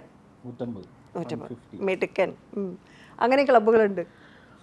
ഞാൻ എന്തുകൊണ്ട് അത് ഇഷ്ടമല്ല എന്ന് പറഞ്ഞതെന്ന് പറഞ്ഞാൽ, അങ്ങനെയുള്ള ബാധ്യതകളിലല്ല നമ്മൾ സിനിമ ചെയ്യേണ്ടത്. നമ്മുടെ സിനിമ വളരെ നാച്ചുറലായിട്ട് അവിടെ എത്തണം.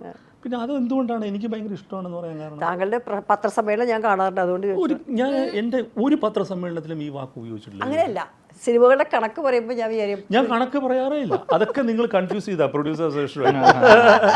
ഞാനത് ചെയ്യാറേ ഇല്ല അങ്ങനെയുള്ള കാര്യം. ഫേക്ക് ന്യൂസ് എങ്ങനെ അത് അനലൈസ് ചെയ്യും? ഫേക്ക് ആണെന്ന് ന്യൂസ് ഫേക്ക് ആണോന്ന് ഇങ്ങനെ അനലൈസ് ചെയ്യാന്ന് വെച്ചാൽ ഒരു വിഭാഗം ആൾക്കാർ അത് എടുത്തിട്ട് അടുത്ത ആൾക്കാർക്ക് തയ്ക്കും. ഞാൻ ഒരിക്കലും ഒരു കാര്യം ഫോർവേഡ് ചെയ്യാറില്ല. ഭാഗ്യം. ഒരു വാട്സപ്പിലോ അല്ലെങ്കിൽ ഇൻസ്റ്റാഗ്രാമിലോ അങ്ങനെ ഒരു ന്യൂസോ അങ്ങനെ ഒന്നും ഫോർവേഡ് ചെയ്യാറില്ല. സോ പക്ഷേ ഫേക്ക് ന്യൂസ് താങ്കൾക്ക് എങ്ങനെ മനസ്സിലാവും? Common sense.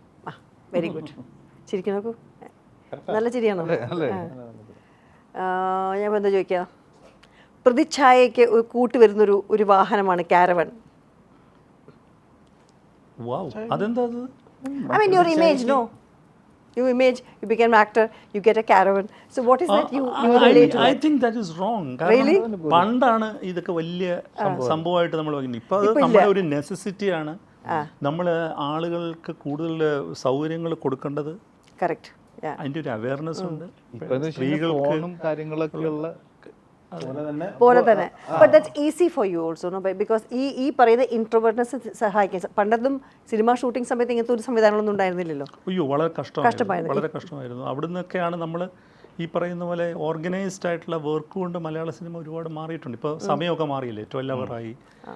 പണ്ട് അങ്ങനെയൊന്നും ഇല്ലല്ലോ.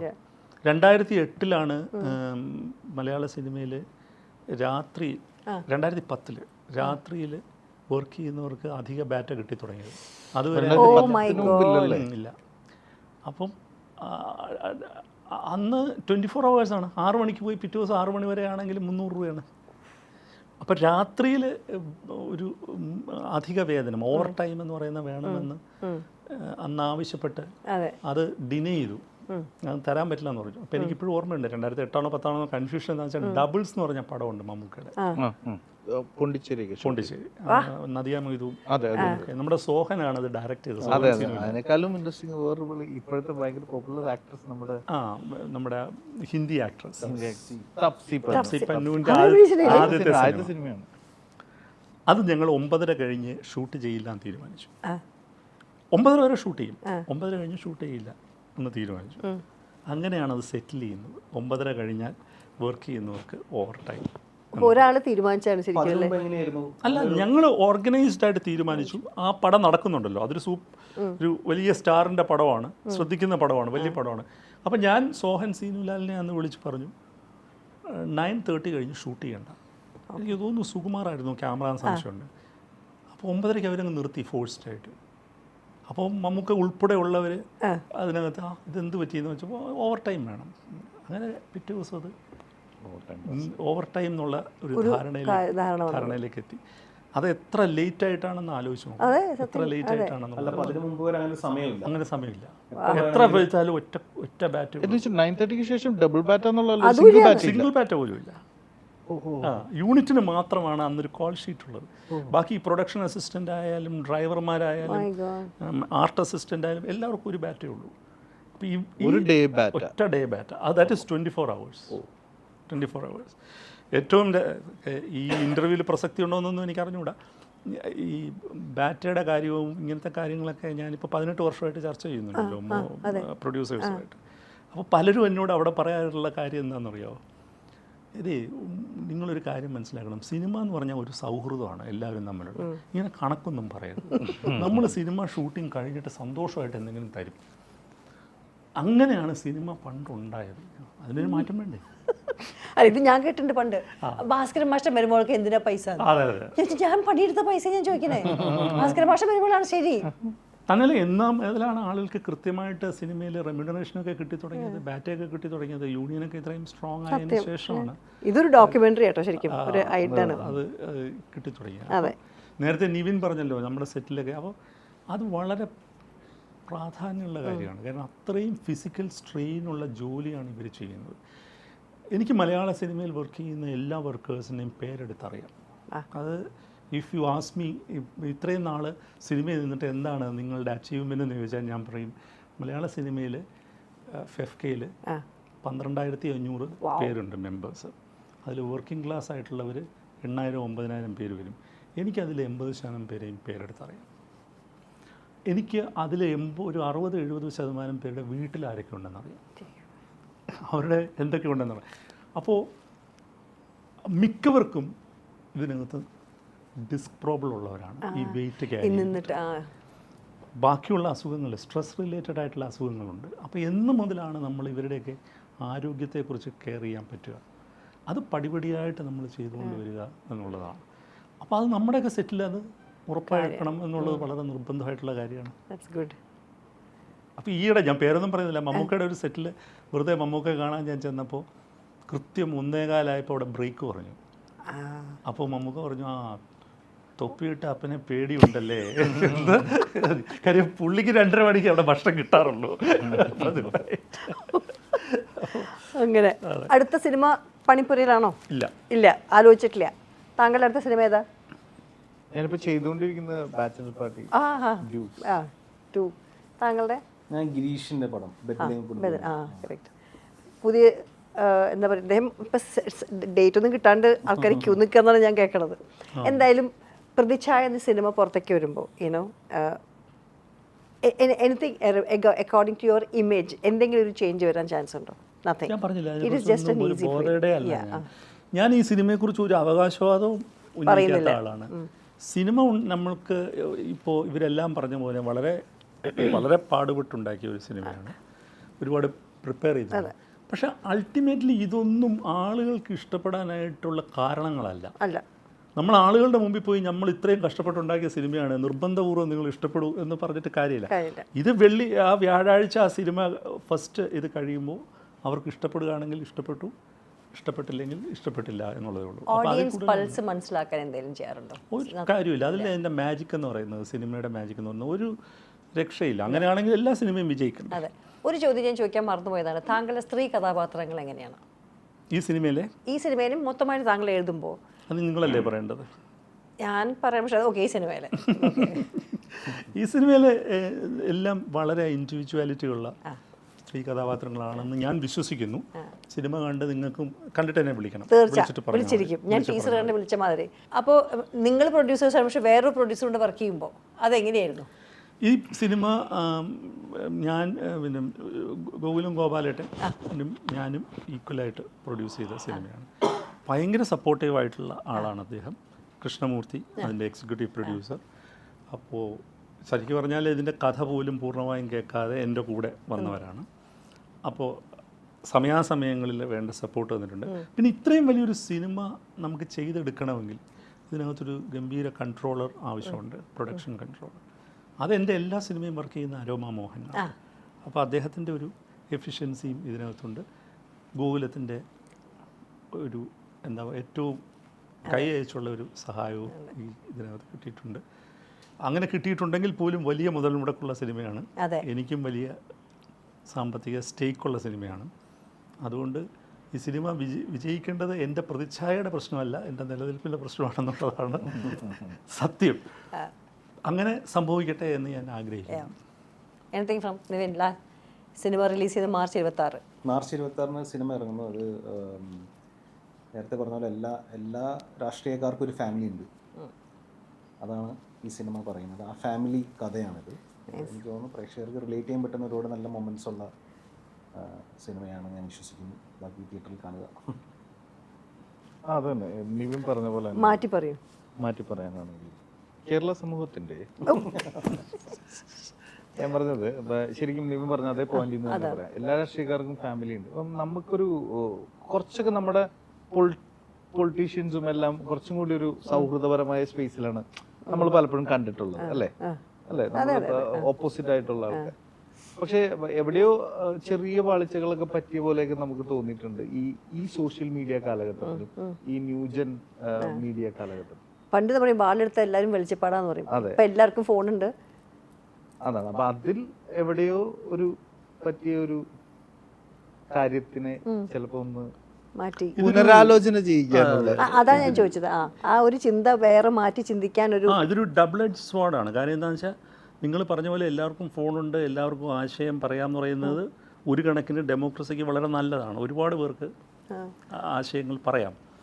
പക്ഷെ അതേസമയം ദുരാശയാവരുത്. അല്ല, അത് ആവരുത് എന്ന് നമ്മൾ പറഞ്ഞിട്ട് കാര്യമില്ല, ആയിപ്പോകുന്നു. അപ്പോൾ എവിടെയാണ് who will draw the line?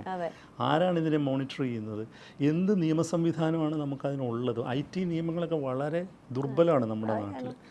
അപ്പോൾ അത്തരം ഒരു സെനേറിയെ നമ്മൾ അഡ്രസ്സ് ചെയ്യാൻ ഈ സിനിമയിലൂടെ ശ്രമിക്കുന്നുണ്ട്.